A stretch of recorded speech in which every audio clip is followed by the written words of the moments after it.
Diane here. Welcome to Listening with Leaders. You are the founder and CEO of Bizlove, found at bizlove.com. Thanks for taking some time out, in your case, evening, in my case, afternoon, to chat with me and my audience. Of course, Doug. Thanks so much for having me. So you are in the transformation. Well, you guys do a lot of things. Bizlove is a consulting firm, but it's not your ordinary consulting firm. It's which is normally I don't have consultants on this show, but you were so amazing after my Authority magazine interview with you that I said, oh, I got to have this woman on the show. She's incredible. So tell us a little bit about your backstory so people can get to know you. Yeah. So, yeah, consulting is not the sexiest profession to have on a podcast. And I say that with so much respect because we usually are behind the scenes, coordinating and making executives and leaders shine in all different facets. But you're right that BizLove is a little bit different than your traditional consulting firm. We really focus on transformation. And transformation is an experience, as we all know, those who have gone on their own personal transformations. It's just as much strategy, tactics as it is human behavior, emotions. And I love to blend the two of those together to create what I call new age solutions. I started my career as a Big Four consultant, so I have all the like traditional experience, core competency that gets me in the door. But it's really my perspectives and my balance of bringing in this human experience to solutioning that I think helps clients move through the throes of transformation because it is nothing but chaos typically when businesses are going through those big transactions. And traditional solutions really do fall short in providing the services they need during those times.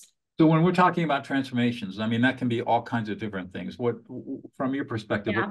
what kind of transformational work are you guys called into to assist with? Yeah. So typically, bigger acquisitions, divestitures, when like a new leader is coming on board, a CEO, and has a different vision than that in the past. Also, a lot of like when companies are trying to grow into new markets, whether they're like entering the US for the first time or they have a new product or service that is a little bit outside of their core and they have to create a whole new category. We call those transformative moments because something new is being created, and it's throwing off your core, right? Your center core business. So it doesn't have to be your traditional transformation program. It's more transformative moments or seasons businesses are in when things are not steady in the traditional, let's call it traditional state that they're used to. As a person who is an expert in conflict, transformation, as you describe it, sounds like it can be conflict rife, conflict ridden, as Yeah, there that's are so fair. many different agendas, and I say the predominant emotion is going to be fear and anxiety. Mm-hmm. And so when you're working on the human side of this, which you just mentioned, what are the processes that you're using to deal with the human side of things, the fact that we are emotional beings, not rational beings. And so there's going to be Yeah. reactivity around change. Yeah. Yeah. So conflict. I mean, the title of this podcast, listening, I think is the biggest thing to conflict resolution. Listening, and I would say the way that you communicate is a really important thing during change. Storytelling is our method of communicating, and it's way more experiential than it is transactional. We all get those emails during changes where it's like, your email is changing in 2 weeks. Please update your email and sign into this portal, right? Everyone's like, oh God, like delete or like save it for later, right?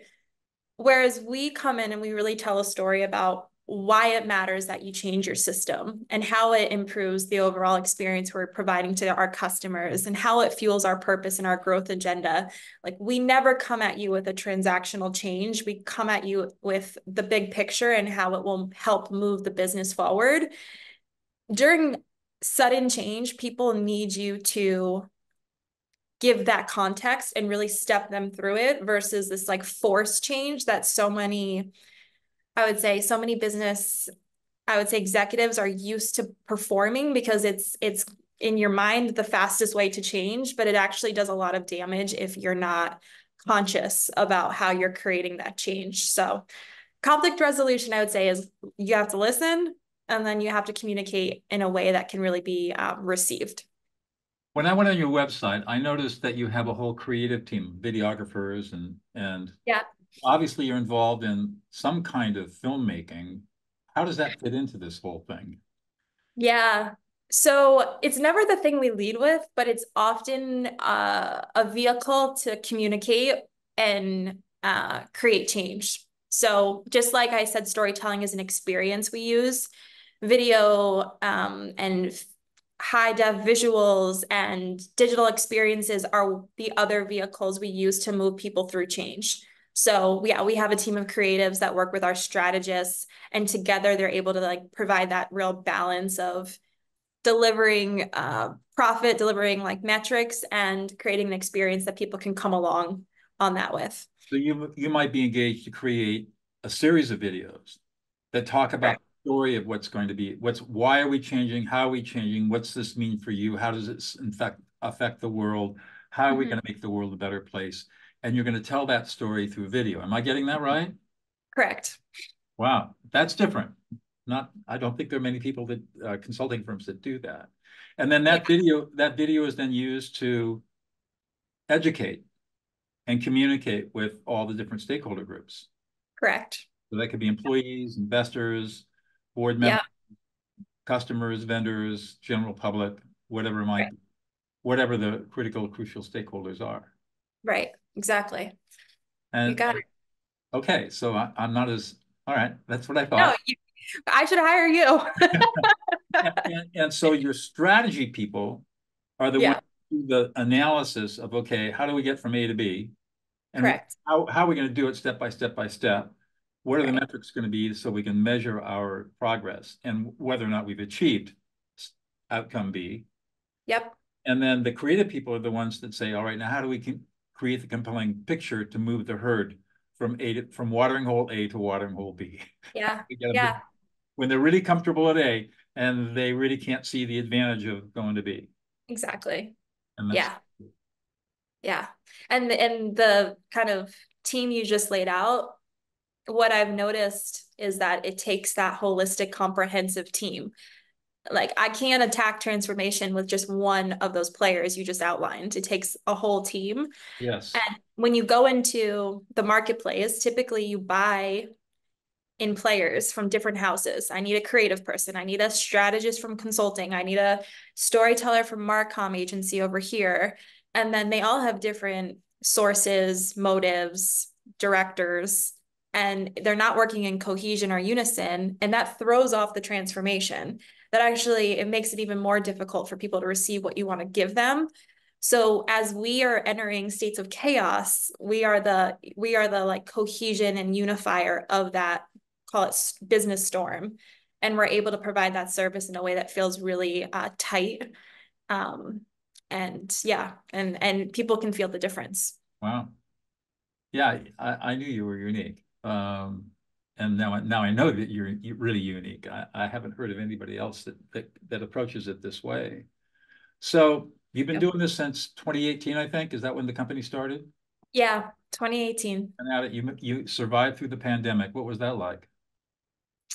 We're pretty fortunate because we support life science, healthcare, and electronics sectors. Mhm. And they were the sectors that actually took off during the pandemic Right. because everyone needed digital devices and everyone needed a vaccine. And we were supporting major players in that space. So what we did not feel, granted, it sucked being locked in at home and not having my team around me, and I couldn't be at my client site, but the actual workload, we weren't impacted as much as a lot of people were. Mhm. I think we feel it more now because now we went through hockey stick growth. I would say our clients did it as well. And then now they're in down cycles. Naturally, that's how the rhythms of business work.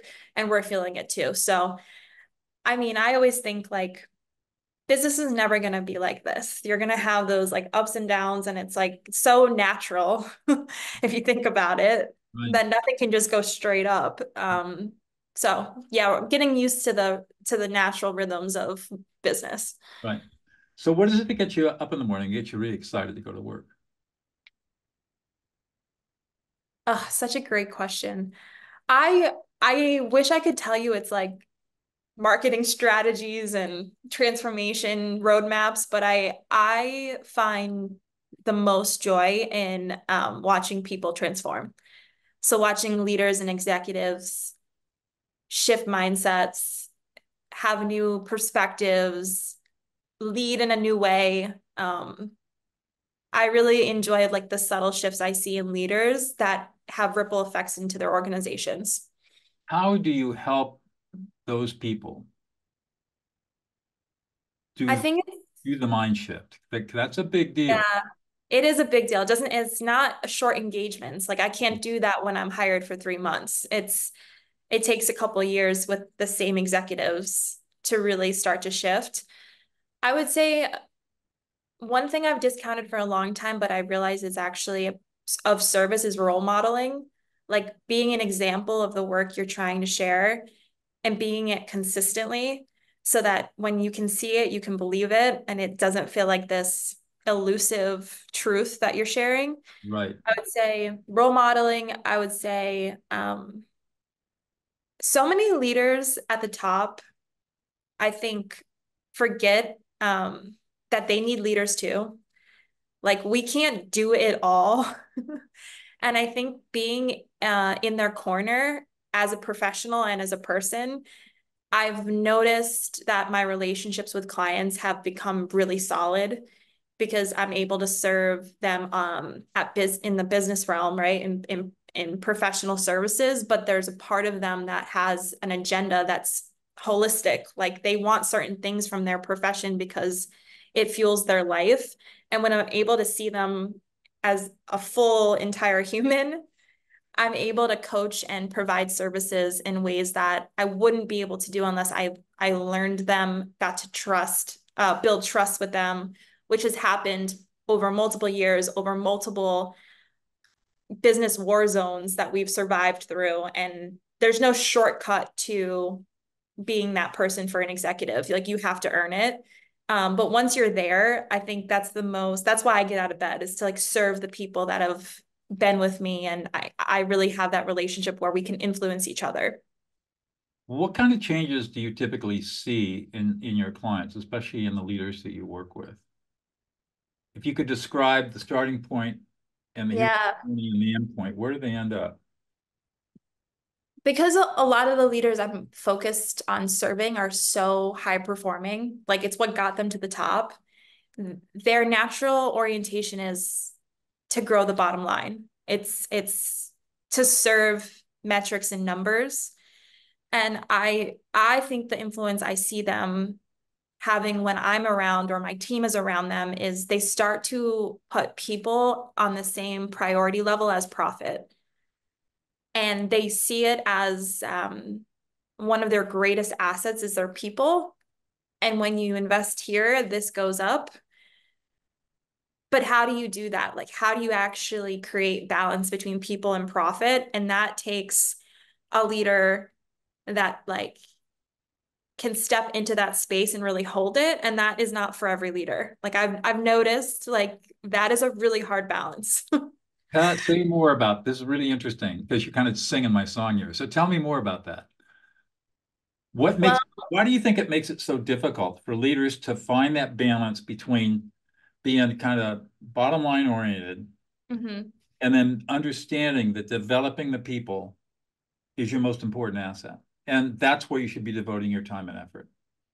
What makes that so difficult for people to get? I think because the system environments that are around that leader are only motivating them for one of them. Hmm. Like everything that all the carrots in front of the executives are driven by bottom line growth. Make your sales numbers, grow by X%. That is nothing to do with how people evolve, grow, become leaders themselves, how you grow other leaders, that's not in anyone's incentive plan, right? Right. So it's the system that's built around these executives that is not in balance. And I think they don't know what it looks like because they came up in a system that they never had a role model that did it. So they can't point to it and say, that's what it looks like in practice. You could say as much as you want from a book, from a theory, but unless you see it role modeled in real life, you can't like touch it and really wrap your head around what it looks like in those micro moments. And so I think that is why it's so hard to grasp. It's the two of those things. And tell me a little bit about how you help you pry their minds open. So Yeah. to help them see what you see, because you obviously have a vision, and how do you get them to see your vision? Especially to your point, when they've never had a role model before. This is not taught in business school. It's not something that has been earmarked as a stepping stone to success. In fact, just the opposite, probably. Yeah. Yeah. I would say the incentives and like positive reinforcement they're not receiving in their systems, in their enterprises, I'm giving to them Hmm. constantly. Like I'm celebrating their wins and I'm reinforcing their good behavior because it's natural for me to celebrate that, right? It's what I want to see. But I also think that what we do for leaders is it's not just long-term impact and growth of their people. It's we also return on the bottom line. Like we're also in there making it happen. And the fact that we can do both, right? They're not going to listen to me about how I want to evolve their people and create more leaders if I'm not delivering on their bottom line. Right. Like you have to do both. That's how you get the respect and then the trust comes. And then you're able to subtly like influence in a way that they're not getting in their systems. They're not getting in that enterprise that they're currently existing in. So they get it from outside. And that's my team, right? We're the ones that are like, go. And then you start to see these like magical moments where like their like next leader, their right hand does something remarkable, right? Or the deadline we were trying to crush, we end early because the team rallies and the performance is through the roof. And they can start to see the subtleties that happen to their team. And now the whole function is performing and they start to believe in what this is all about. So it takes time. Um, and it takes someone reinforcing their good behavior, and it's often not coming from within their system. Right. Interesting. I teach people how to listen, only I don't teach them to listen. I tell them to ignore the words and listen to the emotions. How And do you teach that? it's powerful. The first thing, okay, very briefly, because this is about you, Yeah. not about me. But the way that I teach that is to first of all explain how our culture is biased against emotions, and then explain the neuroscience that shows us that we are not rational beings. There is no such thing as rationality. That's a Yeah. complete myth. I actually teach a graduate course at Pepperdine on this, in Malibu, California. And once we get into our heads that we are emotional beings and we're not rational, Mm-hmm. then we're able to start seeing people for who they truly are. And the Mm-hmm. behaviors that don't make sense to us now make sense. Oh, you're just being emotional, not, And so then that opens them up to learning how to listen to emotions, which we're Mm-hmm. pretty good at. Our brains are hardwired for doing this. We're learning how to listen to emotions. And then when we start learning how to reflect emotions, so I would say, so Diane, you're really excited about your work. It really makes you happy. And you are so content with what you're doing and you get excited every day because you get to go out and serve people who are actually having a huge influence in the world. And that is one of the most gratifying experiences you have in your career. Mm-hmm. So there's an example of just labeling an emotional experience. And Mm-hmm. once they get into learning how to do that, even though in the beginning it's very weird, they start seeing what happens and it becomes transformational, literally transformational, because all of a sudden they're building instant trust and loyalty with everyone Mm-hmm. around them.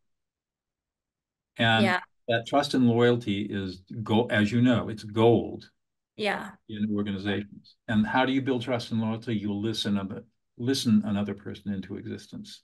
And Yeah. that person will follow you to the end of the earth. Yes. Yeah. So that's what I teach and coach.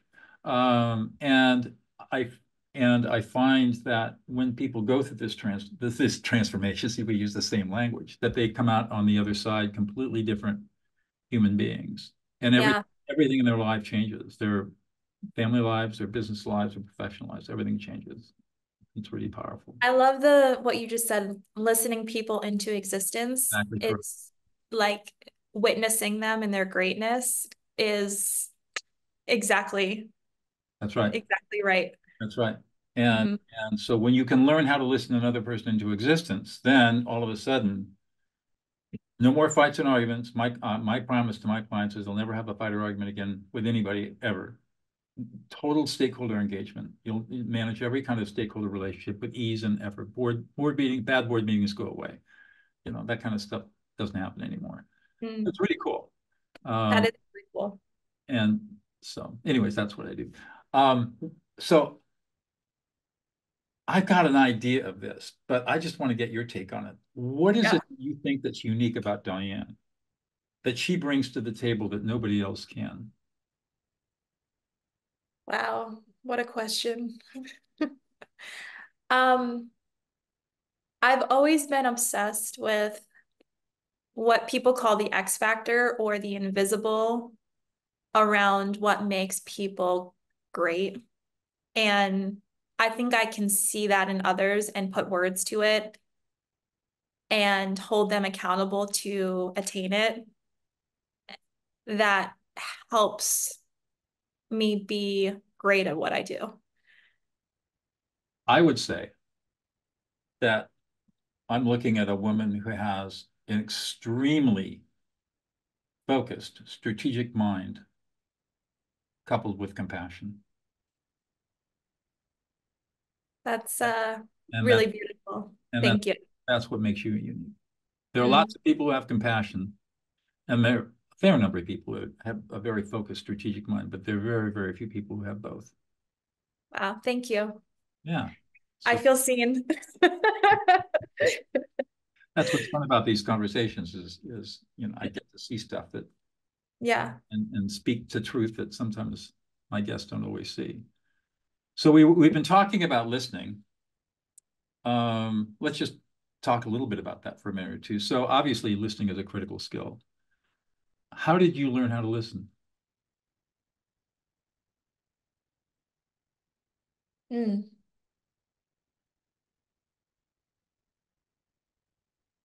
Great question. I think it definitely helped that I came from humble beginnings because I never felt equipped with the context to be effective in anything I was in. Like I came from a very I came from a small town. My parents never worked in white collar jobs. They were both in blue collar jobs. Um, I never knew what business was. I threw myself into finance as a major because I had a teacher who said finance equals power and influence. And if you want to save and help people, go where the power is.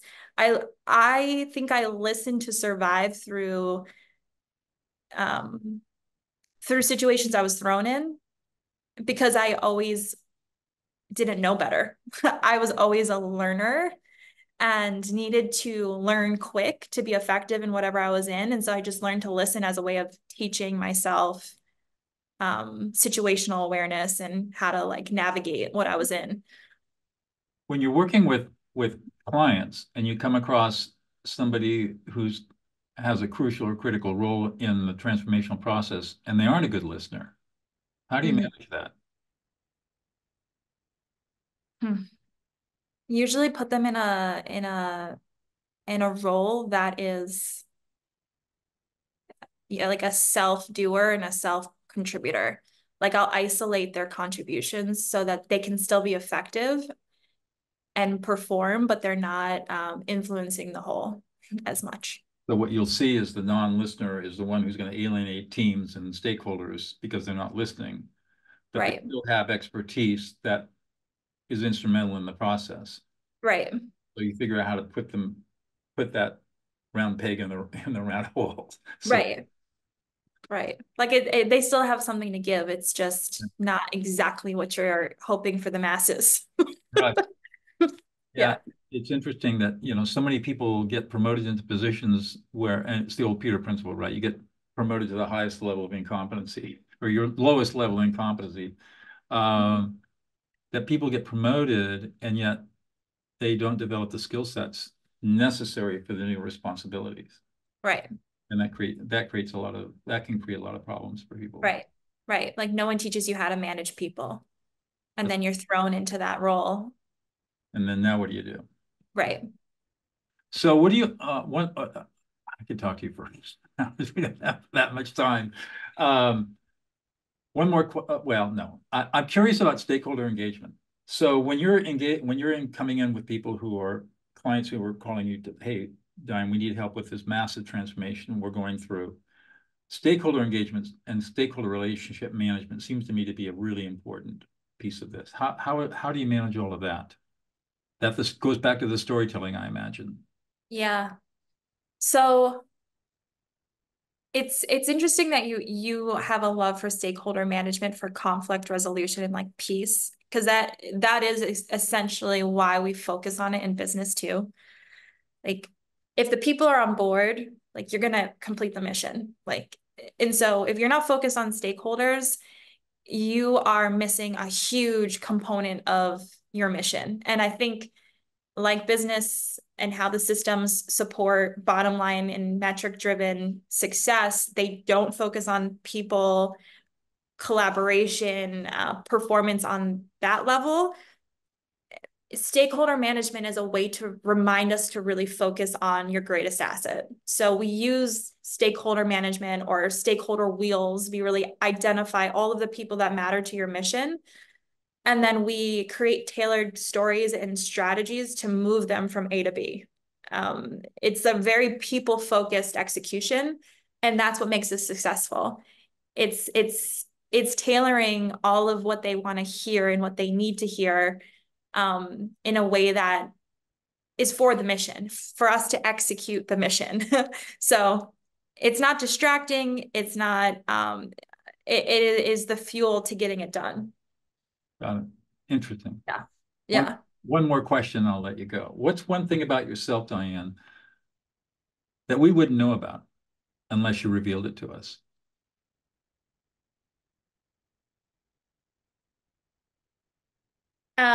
When I was working in Big Four consulting, this is like embarrassing. I would fly to my client sites all the time, and I'd be like so distraught with the way that I was operating because I was only focused on bottom line and metrics, and I felt way out of whack. And I was like, this is killing my soul.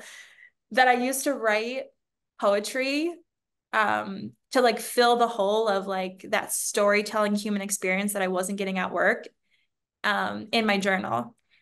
And that's when I realized that storytelling has a huge place in business because poetry is just, it's a story, right? It's an experience that you're having.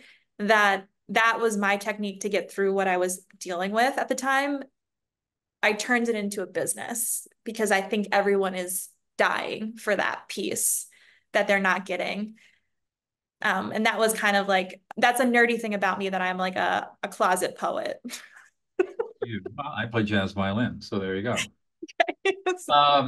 What's really amazing to me is that I left the practice of law after 22 years as a successful trial lawyer because I wasn't serving people. And that's when I went back to school and got my master's degree and left in 2000 to become a peacemaker and a visionary and teacher. Yeah. And makes sense. Best decision I ever made. Totally. Makes total sense. And you have the respect of your audience because you come from that world. Like you lived that life and now you have both, right? So you can be listened to and respected by and understood by like all different stakeholders because they resonate with one part of you, and then you can be all of it. Right. As your people can with you. Yeah. Absolutely. Well, thank you so much, Diane. This has been a wonderful conversation. Yeah, I thoroughly enjoyed it, Doug. I hope I get to meet you someday. Absolutely.